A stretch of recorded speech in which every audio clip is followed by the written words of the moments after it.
ce que nous disons sur Dieu, il faut que cela se reflète au travers de notre vie. Mais pour que Dieu puisse se manifester au travers de nous, pour que Dieu puisse manifester sa gloire au travers de nous, il va falloir que nous qui annonçons la parole, nous vivons la parole.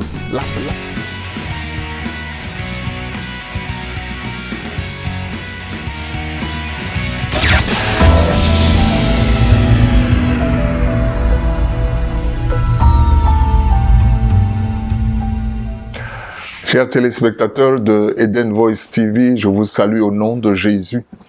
C'est véritablement une grâce de Dieu aujourd'hui qui me donne l'occasion de partager la parole avec vous. Très rapidement, nous allons prendre la parole de Dieu. Nous allons lire dans le livre de Jean, au 15e chapitre, à partir du verset 7, un petit verset.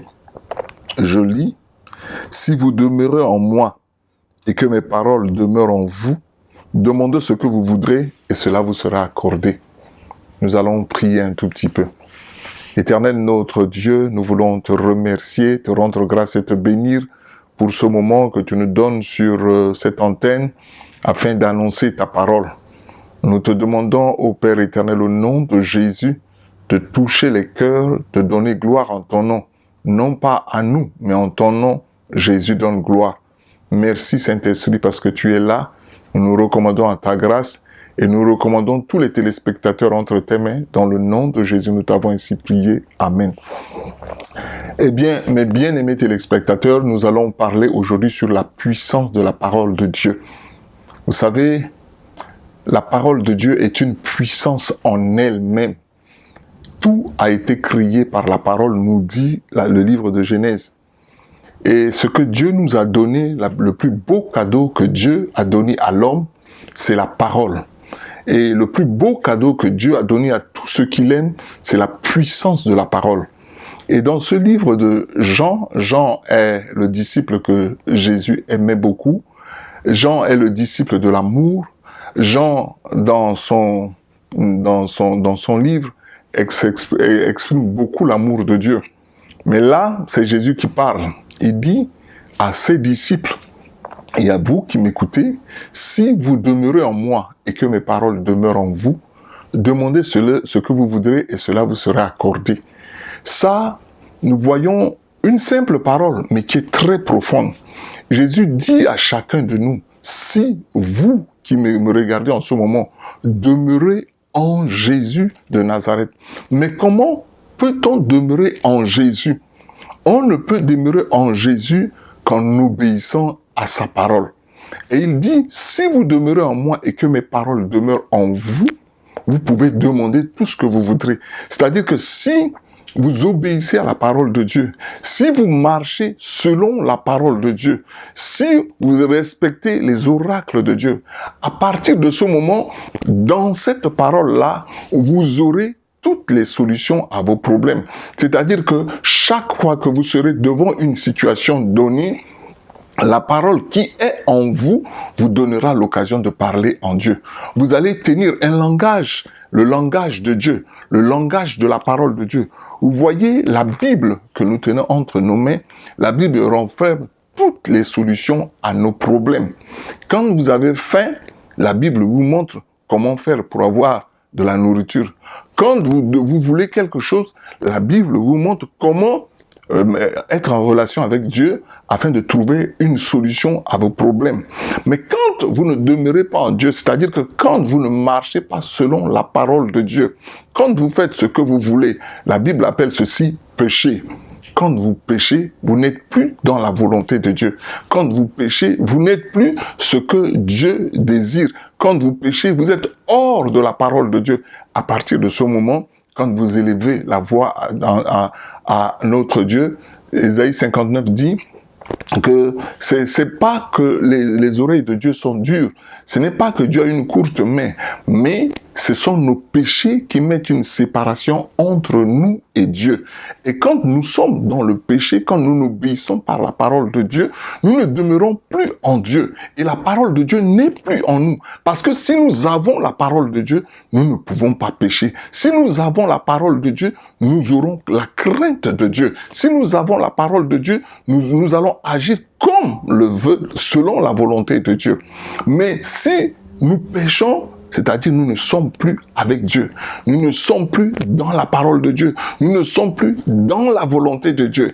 Et d'où nous voyons les échecs que nous accumulons dans la vie chrétienne. D'aucuns mènent des vies de vie misérable, une vie chrétienne misérable, une vie chrétienne qui ne donne même pas gloire à Dieu. Quand nous nous présentons devant quelqu'un, nous proclamons l'évangile, nous allons de gauche à droite pour proclamer l'évangile de Jésus-Christ. La Bible dit que l'évangile de Jésus-Christ est une puissance pour le salut de quiconque croit. Mais quand nous disons à quelqu'un que notre Dieu est puissant, il va voir la puissance de Dieu où? Il va voir la puissance de Dieu au travers de nous. Quand nous disons à quelqu'un que notre Dieu est riche, mais cette personne à qui nous annonçons l'évangile va voir la richesse de Dieu où? En nous. Tout ce que nous disons sur Dieu, il faut que cela se reflète au travers de notre vie. Mais pour que Dieu puisse se manifester au travers de nous, pour que Dieu puisse manifester sa gloire au travers de nous, il va falloir que nous qui annonçons la parole, nous vivons la parole. La chrétienté, c'est une vie, c'est pas une religion. La chrétienté, nous devons la vivre. La Bible nous dit dans le livre des Actes que les premiers chrétiens ont été reconnus par leur vie, à Antioche, par leur vie, parce qu'ils vivaient la parole qu'ils annonçaient, ils vivaient la parole de Jésus. C'est à partir de ce moment que les païens ont commencé à dire que voici les petits Christ, les chrétiens. C'est-à-dire que la vie, la parole là était en eux. Mais si aujourd'hui, nous, qui nous disons chrétiens, qui nous réclamons de Dieu, nous ne vivons pas cette parole-là, mais comment cette parole-là peut se manifester au travers de nous? Comment Dieu peut manifester sa gloire au travers de nous. Je vais vous dire quelque chose, mes bien-aimés, peut-être je ne vais pas beaucoup développer cette partie, je développerai une autre fois. Vous savez que quand Dieu donne une promesse à quelqu'un, quand Dieu a donné une promesse à Abraham, mais Abraham a connu pas mal d'épreuves avant de voir la réalisation de ces promesses-là. Quand Dieu a donné une promesse au peuple d'Israël qu'il va les conduire jusqu'à la terre promise, mais ce peuple d'Israël a connu pas mal d'épreuves avant d'atteindre la terre promise. Quand Dieu a donné une promesse à David, mais David a connu des épreuves avant de voir la gloire de Dieu. Qu'est-ce que cela signifie? Cela signifie qu'en tant que chrétien, nous devons connaître des épreuves. Il y a des épreuves avant d'atteindre la victoire. Mais les épreuves, c'est pas que Dieu ne nous aime pas. Dieu nous aime. C'est la manifestation de l'amour de Dieu vis-à-vis de nous. Dieu aussi veut voir si nous l'aimons, si nous sommes de son côté. Voilà pourquoi Dieu nous fait passer par des chemins. Deux fois, ces chemins-là sont difficiles à comprendre. Deux fois, ces choses-là, nous ne pouvons pas maîtriser ceci. Mais tout ce que Dieu veut, c'est pour essayer de voir notre persévérance, notre obéissance, notre humilité. Et à partir de ce moment, si notre obéissance, notre humilité, notre persévérance est démontrée devant Dieu, la grâce de Dieu descend sur nous. Parce que tout ce que nous allons élever à Dieu comme prière, c'est la parole de Dieu. Et la Bible dit dans Isaïe 55 que la parole de Dieu ne retourne pas en lui sans effet, sans avoir exécuté sa volonté et accompli avec succès ce pourquoi il a envoyé pour nous. Je disais tout à l'heure que tous nos problèmes ont leur solution dans la parole de Dieu. Et tous ceux qui font confiance au Seigneur, tous ceux qui croient à Jésus-Christ, tous ceux qui ont la crainte de Dieu, face à toutes les situations, face aux problèmes, face à des difficultés, la Bible offre une solution. Et cette solution, c'est selon la parole de Dieu, c'est selon la volonté de Dieu. vous qui me voyez en ce moment, vous qui m'écoutez, peut-être vous avez des problèmes, peut-être vous avez des difficultés, peut-être vous traversez un moment de galère en ce moment. Je vous dis, la parole de Dieu que vous détenez, c'est une puissance. Mais elle peut être une puissance entre vos mains que si et seulement si vous vivez aussi cette parole. C'est-à-dire, vous demeurez dans cette parole. Pourquoi vous faites des échecs? Peut-être que, en tant que chrétien, vous ne vivez pas cette parole-là. Je parle, peut-être il y a des couples qui m'écoutent en ce moment. Vous vivez une vie de couple, mais la Bible dit, là où 2 ou 3 s'assemblent en mon nom, je suis au milieu d'eux. C'est-à-dire que Dieu commence par 2 parce que Dieu sait qu'il y a un couple qui est là. Il a commencé à créer Adam et Ève et il sait qu'il est au milieu du couple chrétien, le couple qui a la crainte de Dieu. Mais si vous êtes un couple chrétien, et que vous n'avez pas la crainte de Dieu, vous, ma sœur, vous n'obéissez pas à votre mari, vous, mon frère, vous n'aimez pas votre épouse comme vous-même, comme le demande la parole de Dieu. Et à partir de ce moment, vous criez à Dieu. Mais quand vous criez à Dieu, Dieu ne va pas vous écouter. Dieu veut l'amour. Dieu veut sentir en chacun de nous l'amour. Quand nous avons l'amour, nous avons le caractère de Dieu en nous. Parce que ce qui caractérise Dieu, c'est l'amour. La Bible dit que Dieu est compatissant, Dieu est miséricordieux. L'homme doit aimer sa femme telle qu'elle est. La femme doit aimer aussi son mari tel qu'il est. Et agir vis-à-vis de son mari ou vis-à-vis de son épouse selon la parole de Dieu. À partir de ce moment, si ce couple-là a un problème et ce couple va crier à Dieu, la parole de Dieu dit, si vous demeurez en moi, si ce couple demeure en Dieu, face à un problème, ce couple va utiliser la parole de Dieu pour demander solution. Dieu interviendra dans ce couple-là et Dieu agira dans ce couple. Si vous faites des affaires, mais vous faites des affaires, c'est bien, mais est-ce que vous donnez vos dîmes? Est-ce que vous donnez vos offrandes? Est-ce que vous êtes reconnaissant à Dieu? Et si vous êtes reconnaissant à Dieu, vous êtes dans la volonté de Dieu. La dîme, les offrandes, la reconnaissance à Dieu, l'œuvre que vous participez dans l'église du Seigneur, si vous êtes reconnaissant à Dieu, à partir de ce moment, quand vous criez à Dieu, Dieu se souviendra de vous. Tous ceux qui font quelque chose au nom du Seigneur, Dieu ne les oublie pas. Dieu n'oublie pas les bienfaits que nous faisons. Et donc, chaque acte que nous posons, si nous posons cet acte selon la volonté de Dieu, quand nous crions à Dieu, Dieu nous écoute. Par contre, si nous nous disons chrétiens et que nous agissons contrairement à la parole de Dieu, à partir de ce moment, ne soyons pas étonnés. Ne soyons pas étonnés que nos prières n'ont pas de solution, de réponse. Que nos prières, nous allons être découragés. Peut-être nous allons dire aux gens que Dieu ne nous aime pas. Dieu choisit peut-être des gens. Dieu, non. Non et non. Pourquoi? Parce que la parole que vous voyez, elle est une puissance. Elle est une puissance en elle-même. Tous ceux qui sont dans la parole de Dieu, tous ceux qui vivent la parole de Dieu, tous ceux qui agissent selon la parole de Dieu, cette parole de Dieu là aussi manifeste en eux la gloire de Dieu. Je vais vous dire une petite histoire. J'annonçais l'évangile à un monsieur qui était venu me voir parce que je suis en Centrafrique et ce monsieur était venu me voir avec une mobilette. Et il faisait soir et il voulait repartir. Il faisait noir déjà. Il voulait repartir et il est venu démarrer sa mobilette. Et quand il a essayé de démarrer sa mobilette, mais le phare n'allumait pas.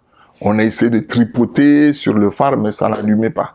J'ai fini par dire à ce monsieur, mais puisque vous êtes venu me voir, nous avions eu à discuter sur la parole de Dieu, unissons-nous, nous allons prier et demander à Dieu d'intervenir pour que le phare là puisse se rallumer afin que vous puissiez partir.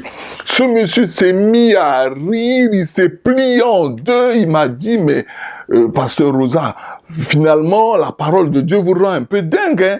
Vous ne savez pas que la mobilette c'est un objet, c'est inanimé, et vous allez dire que cet objet-là va aussi écouter la parole de Dieu, vous allez me dire que l'arbre aussi va écouter la parole de Dieu. Je lui ai dit, la parole de Dieu est suffisamment puissante puisque c'est la parole de Dieu qui a tout créé et la parole de Dieu a autorité même sur les objets inanimés. C'est devenu comme un défi et je lui ai dit, permettez que je prie. Et il m'a donné l'occasion de prier j'ai mis ma main sur la mobilette, sur le phare, j'ai prié. À la fin de la prière, je lui ai dit, mais il faut démarrer encore la mobilette. Dès qu'il a démarré la mobilette, j'ai dit, allume le phare. Il a allumé et automatiquement, le phare s'est rallumé. Et ce monsieur s'est donné à Dieu et aujourd'hui, c'est un diacre dans l'église. C'est pour vous dire, je peux vous donner pas mal d'exemples comme ça sur la puissance de la parole de Dieu. Si vous demeurez en Jésus-Christ, si vous avez la crainte de Dieu, la Bible dit dans le psaume 1, verset 7, que la crainte de Dieu est le commencement de la sagesse. La crainte, c'est la crainte de Dieu qui nous pousse à agir fidèlement selon la parole de Dieu. Et si nous avons la crainte de Dieu, si nous agissons fidèlement en la parole de Dieu, à partir de ce moment, tous les problèmes qui se présenteront en nous, Dieu nous donnera l'occasion. Le Saint-Esprit en nous mettra dans nos bouches la parole qu'il faut et la prière qu'il faut pour élever au Seigneur. Vous savez que le livre de Romains dit, dans Romains 8, le 8e chapitre de Romains, que nous ne savons pas ce qu'il convient de demander dans nos prières, mais le Saint-Esprit vient à nos secours. Par des soupirs inexprimables, il intercède en notre faveur. Qu'est-ce que cela signifie? Cela signifie que celui qui est dans la volonté de Dieu, celui qui a la crainte de Dieu, celui qui agit selon la parole de Dieu, quand il élève une prière à Dieu, Dieu vient à son secours. Par le biais de son Esprit Saint, Dieu vient à son secours. Même s'il ne sait pas prier, mais le Saint-Esprit en lui intercède afin que ce qu'il demande à Dieu, il puisse le recevoir, parce que c'est au travers de ces exaucements que Dieu encourage ses enfants, que Dieu encourage son peuple, que Dieu démontre aux yeux de ceux qui ne connaissent pas Dieu que lui, Dieu, il est le Dieu vivant, il est le Dieu puissant. Je vous dis que la volonté de Dieu, c'est de se manifester au travers de nous, enfants de Dieu. La volonté de Dieu, c'est de prouver devant les incrédules qu'il est le Dieu vivant. Il est le même hier, aujourd'hui et éternellement. Si Jésus a dit qu'il est le même hier, aujourd'hui et éternellement, c'est qu'aujourd'hui, au 21e siècle là, Jésus guérit toujours. Jésus délivre toujours, Jésus bénit toujours, Jésus élève toujours. La parole de Dieu est vivante. Et si nous voulons que cette parole de Dieu se manifeste en nous, en chacun de nous, quitte à nous d'agir selon la volonté de Dieu, quitte à nous d'agir selon les préceptes de Dieu.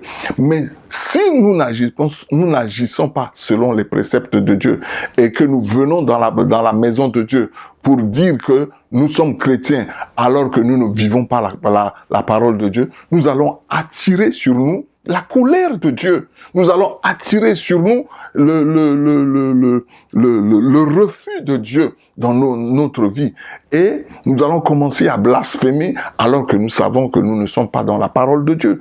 La Bible, elle est claire. Notre verset dit, « Si vous demeurez en moi, et que mes paroles demeurent en vous, demandez tout ce que vous voudrez. » Et si réellement la parole de Dieu demeure en nous, effectivement, nous allons demander les choses selon la volonté de Dieu. La Bible nous dit de considérer toujours les autres comme étant supérieurs à nous.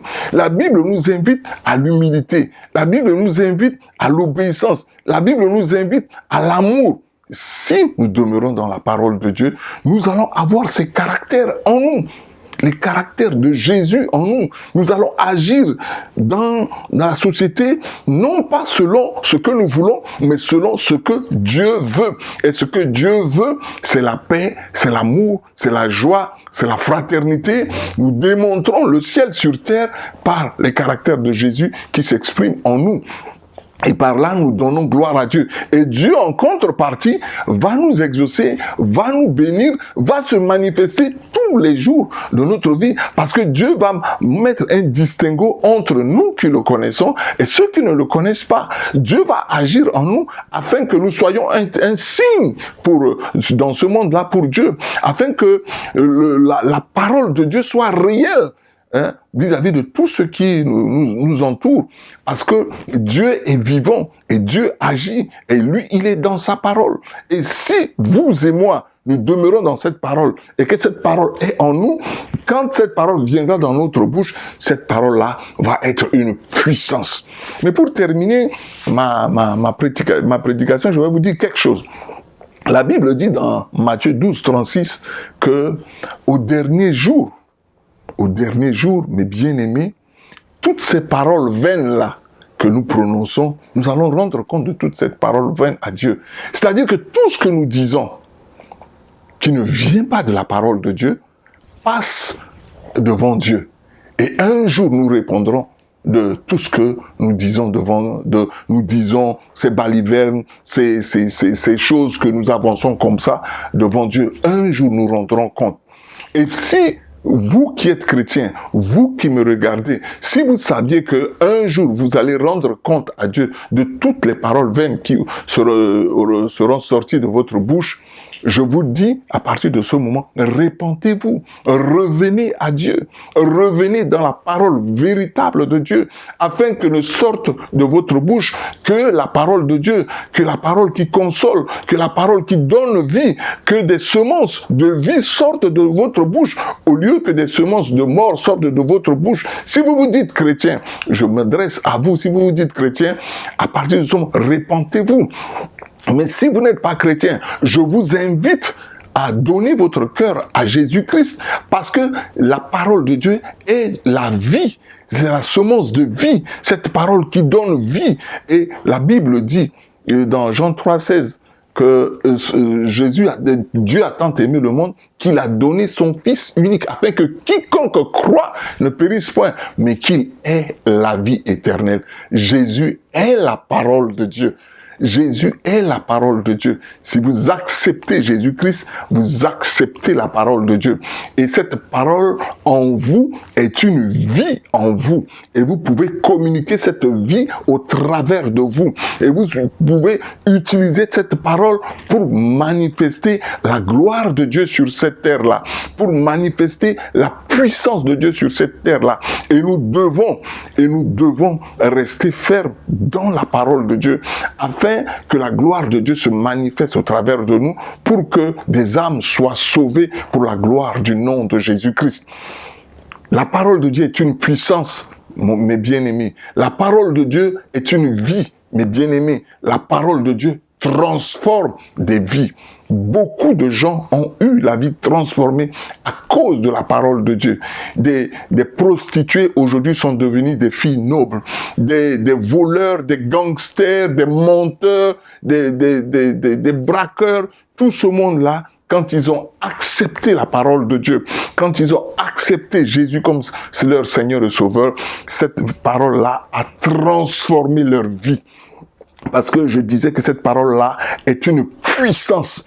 Elle commence d'abord à nous transformer nos vies, transformer nos caractères. Et cette parole-là nous donne la capacité aussi de contaminer les autres dans le sens positif du terme. Cette parole-là, en nous, donne la vie aux autres. Bien-aimés dans le Seigneur, bien-aimés vous qui m'écoutez ou vous qui me voyez ce soir, je vous invite à vivre la parole de Dieu, à ne pas être de ceux-là qui écoutent seulement la parole de Dieu et qui agissent autrement. Autrement dit, vous attirerez la colère de Dieu sur vous. Mais soyez de ceux-là qui acceptent Jésus et qui vivent la parole de Dieu, afin que la gloire de Dieu se manifeste au travers d'eux et que le monde sache que le Dieu que vous et moi nous prions, que le Dieu que vous et moi nous confessons, c'est le Dieu tout-puissant. Son nom est El Shaddai. Et ce Jésus, c'est le Jésus de gloire, le ressuscité d'entre les morts, le lion de la tribu de Juda, celui qui en ce moment se trouve à la droite de Dieu. Et il intercède pour vous qui me voyez, il intercède pour moi et il est vivant. Voilà pourquoi nous devons demeurer dans la parole de Dieu afin que la gloire de Dieu se manifeste au travers de nous. Que le Seigneur vous bénisse. À nous revoir à la prochaine fois. Nous allons prier très rapidement. Seigneur, merci de ta parole qui vient de sortir. Nous recommandons nos téléspectateurs entre tes mains. Nous te demandons, Seigneur, de les bénir, de les toucher, de les exaucer et que ta grâce puisse les couvrir en ce moment. Merci pour cette parole qui est sortie, que la gloire te revienne. C'est dans le nom de Jésus que je t'ai ainsi prié. Amen.